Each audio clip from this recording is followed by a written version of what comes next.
I said, Lord, this is so sad that she cannot see Derek here for 5 years. What's up with that? Jesus replied, continue to pray against the forces responsible for these and other cruel mandates. And he said, Lord, what is on your heart? And he said, I want you to stop worrying about Ezekiel and trust me. The promise stands just the way you read it. This is a test of faith. You are being brought to the very brink, both of you. He really does not want to go. He wants to stay and be part of the community. For him, it is also a dream come true. Shall I take him out just when I'm about to do my greatest work? You know the answer to that. So I want you to stand, capital letters, on the promise the way you interpreted it. Stand and do not waffle back and forth. Look on expectantly for his healing. Continue to pray for that. Shall I not do a miracle for you when you have given me your all? Or just about your all? He's talking about chocolate chips there. No, that is not my nature.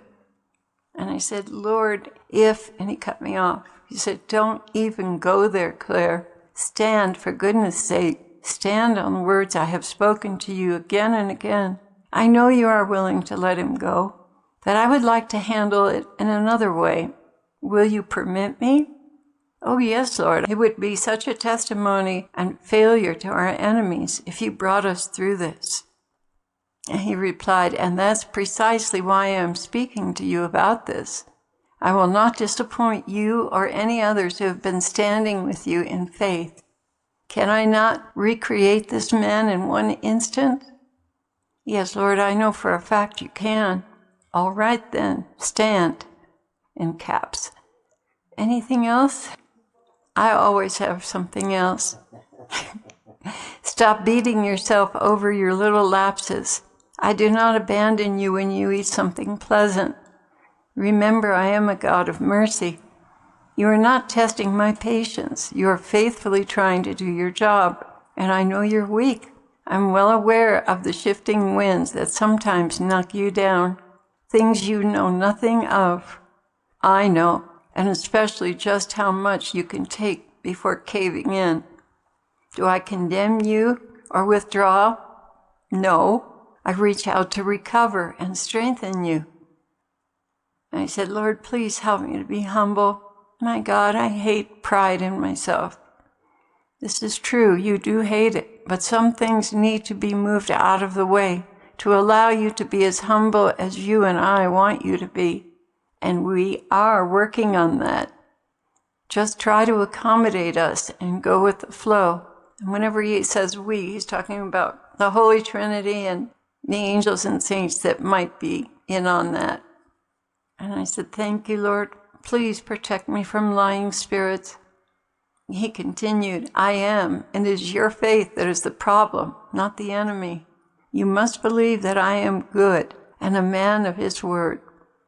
You know my fear is not about you, Lord, but about pride causing you to chastise me by allowing a familiar spirit. He replied, if I were to do that, what would you say?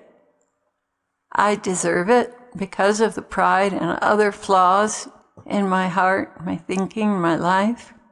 Also, I would say, even if you slay me, still will I love you and believe in your goodness. He replied, I love that you feel that way, and with all my heart, I long to fulfill my promise to you. I really do. Oh, Lord, that would be more than wonderful. Walk by faith and not by sight.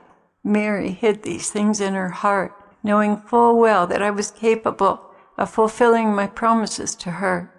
She had many promises from me, things I told her before my death, so that she would not despair.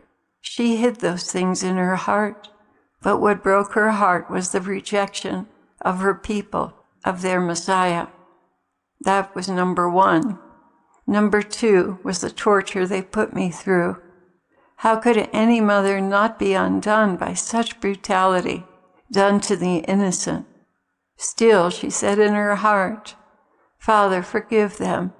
They know not what they do. She was much more interested in the fulfilling of the Father's will than alleviating her sorrows and pain. She united her suffering to mine willingly, knowing what I was on earth to accomplish. How wonderful she is, I said. Yes, and she has taken you and so many more under her wings to prepare them for me. She knows what I love and what I hate, and she has spared no pains in preparing the bride of my heart for me. Oh, Claire, when you come to heaven, you will be so in love with her. You have no idea all that she's done in your life and in the lives of others, even those who reject her out of hand because they don't think anyone in heaven can pray for them. Their minds have been twisted and distorted by the enemy. Pray always for the truth to shine in their hearts and minds. He will not die, and that is my word to you. It stands, so continue to stand with us.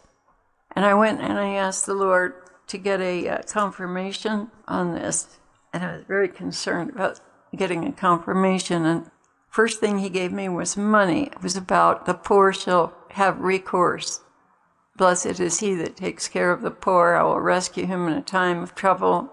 And the second reading was humility, which I thought, oh, that's what I want. But please don't let it be this way. And then the last one, I finally said, Lord, please just give me a clear word about him living. My sense of him living, not, we'll live forever because we can't die. Not that, but he knows what I mean. And the last reading he gave me was joy. Eye has not seen, ears not heard what God has in store for the faithful. So I'm sticking my neck out and standing on this, even though looking at the situation, it just does not look good at all. And thank you for your prayers, dear ones. I really need them.